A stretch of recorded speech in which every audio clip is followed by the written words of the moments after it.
Welcome to the Introverted Influencer Podcast. I'm your host, Erica Van Slyke. My soul's mission on this planet is to help fellow introverts grow their online influence in a state of feminine flow and ease. While battling the woes of depression, anxiety, and even mom guilt, I've somehow managed to build a six-figure blog without the use of social media and without sacrificing my mental health. If I can do it, you can fucking too.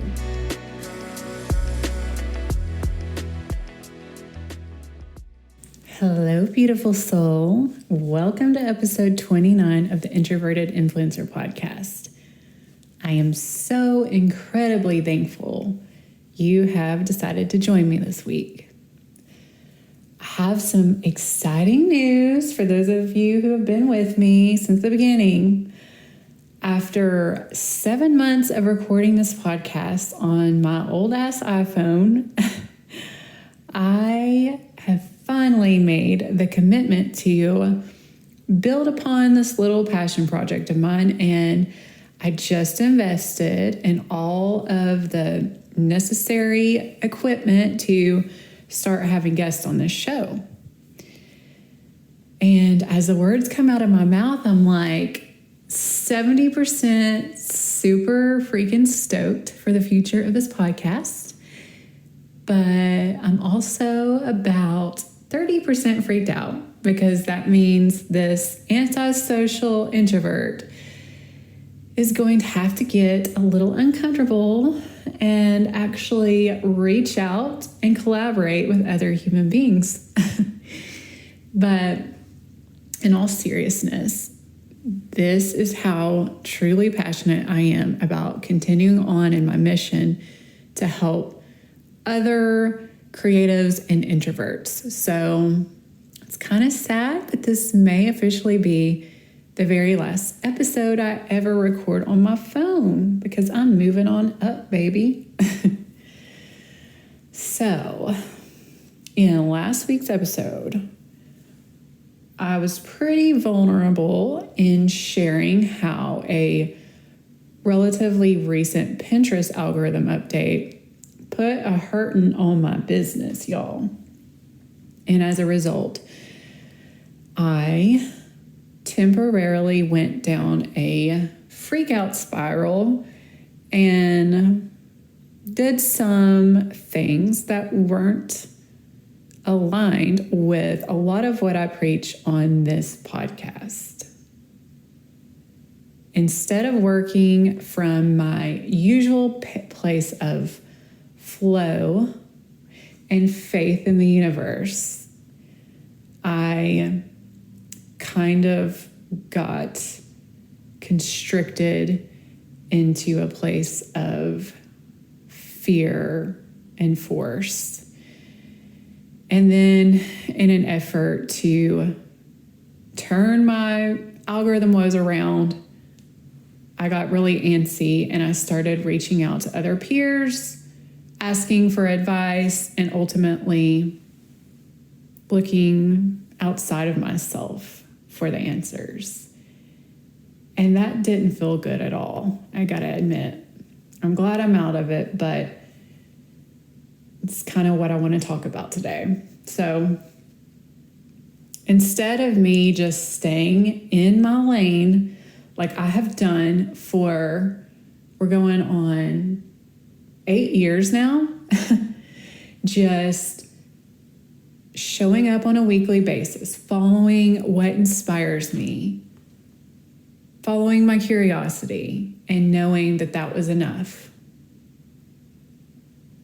I found myself just getting really frozen in trying to manipulate like perfect outcomes and really just getting stuck in internet marketing dogma. The thing is, I know that this is not just me because in my reaching out to my other blogging peers, a lot of them actually admitted that they've lost the spark too with their creative business and their creativity. I think it's just a common phenomenon, really, for many creatives to fall prey to this once the honeymoon stage of their business is over. Because when you think about it, when you first decide to go for your passion, the bar is really low because you have nothing to compare it to, and you don't even know if it'll work out at all. And there's really no way to tell how it's going to go. So in that space, there's really no pressure. You have a lot more creative freedom to make mistakes. And there's a healthy sense of detachment from your results. But then as you begin to get the ball rolling, maybe you got some beginner's luck going on, you keep going. A few years later, you look back and all of a sudden there's this track record of success and continual growth that you've established for your business. And that's great. That's awesome, actually. But here's where it can go a little awry. So as you've kind of set the bar higher and higher, I'm sure the stakes get higher as well. And you might start to grip onto the outcome more and more. Unfortunately, the energy of gripping and manipulating the outcome, it can take a toll and really drain a lot of the joy from the creative process. It can force you into a vibration of desperation and dog paddling. And this is where a lot of creatives will burn out. I can personally say that the desperation vibes led me to temporarily abandon the core values that I actually founded my business on. So from the moment I started my blog, almost a decade ago, I vowed to myself that even if it meant growing at a much slower rate, even more important than page views and revenues, I wanted the blogging process to always feel grounded in a sense of joy and ease. And at the time, I can look back now and say that I'm grateful for the dark place I was when I started the blog. My mental health was suffering greatly. So that was a non-negotiable that I founded the business on as well. It's basically, if it fucks with my mental health, it's gone. It's not worth it. So because of this, because I was willing to play a slower game, if it meant that it felt better to me in the long run, I realized and I made peace with the fact that my journey wasn't going to look like others that maybe went at it more aggressively from a masculine hustling approach. And so I didn't want to discourage myself or get what they call it, comparisonitis. So basically, I vowed to myself from the beginning that I was going to keep my head down and not compare my metrics or my growth rate to my peers, because I didn't want to ever burn myself out, and I had to be really mindful of my mental health at the time. And I'm so grateful that I have gone about it this way, because looking back, I see where this has served me more than I ever could have thought possible. This is also why I would advise creatives that are moonlighting, or maybe their passion is still just a hobby. I would not advise quitting your day job too soon, because if your business hasn't proven to be stable enough to support you financially, and you just quit your day job and go for it, I could see where this sets you up to be a little more desperate and a little more urgent. And some may thrive off of that energy, but I know that's not a good energy for me. So I think it depends on the person, but I think that if you do quit your day job too fast, it might make you a little desperate and a little too focused on money versus staying in a beautiful, creative, easeful type of flow. But I've been calling myself out a lot. I also need to pat myself on the back,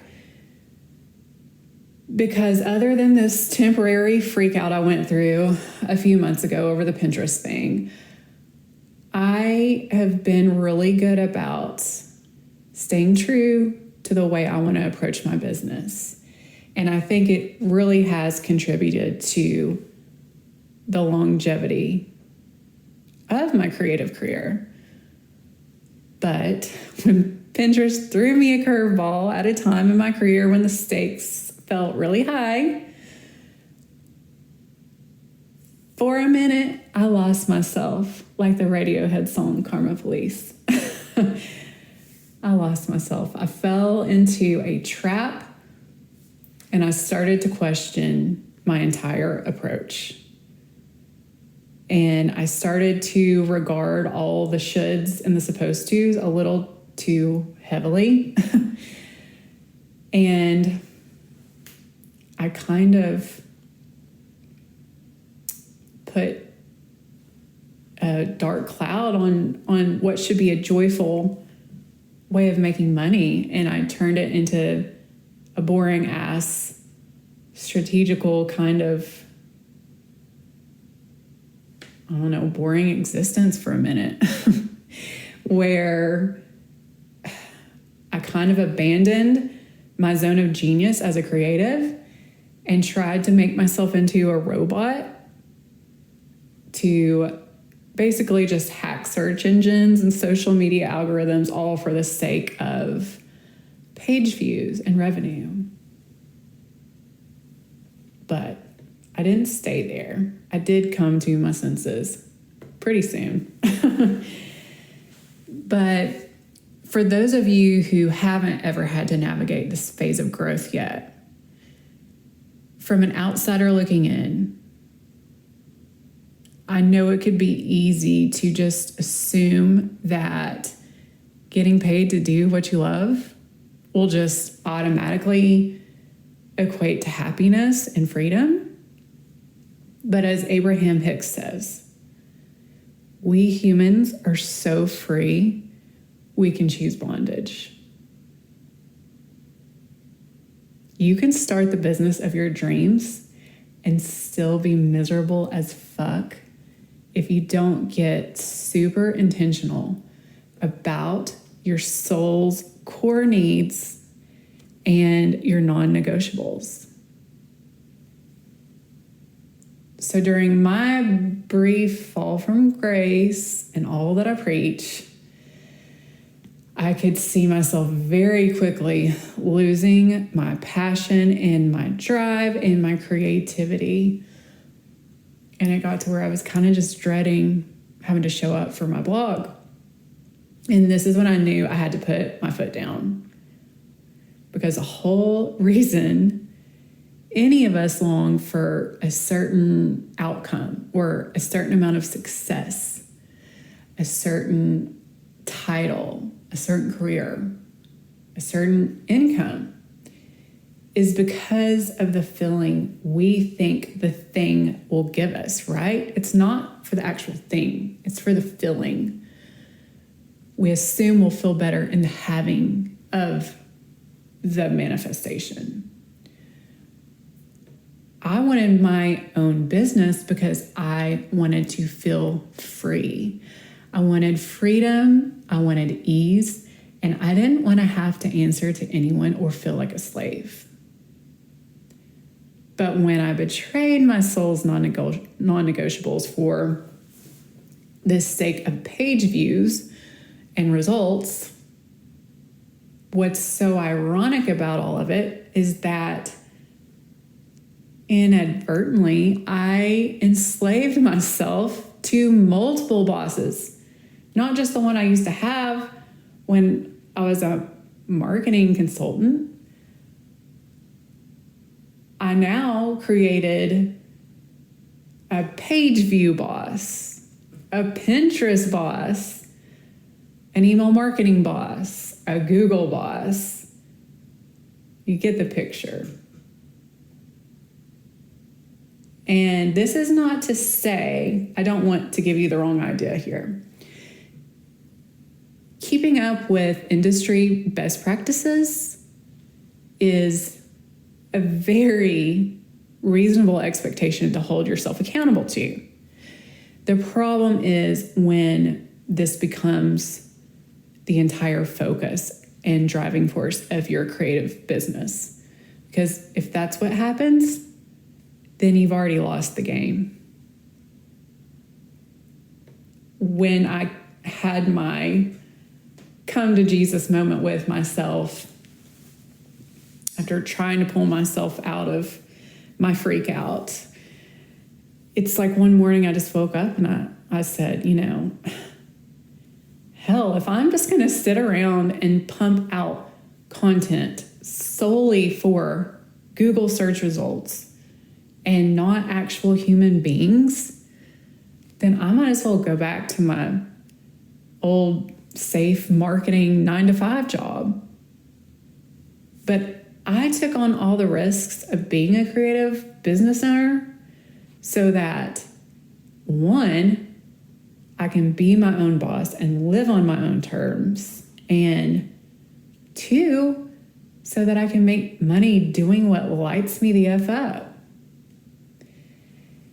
And if you get off on going about business in a really masculine way and hacking algorithms and, you're all into strategy, awesome.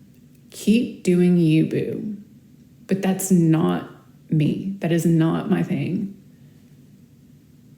Actually, if that's what I had to do, I wouldn't want to get out of bed in the morning.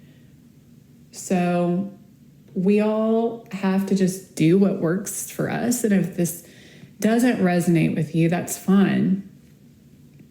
But I just don't see the point in risking it all for a business that is not aligned with what you truly want to do and how you want to live your life.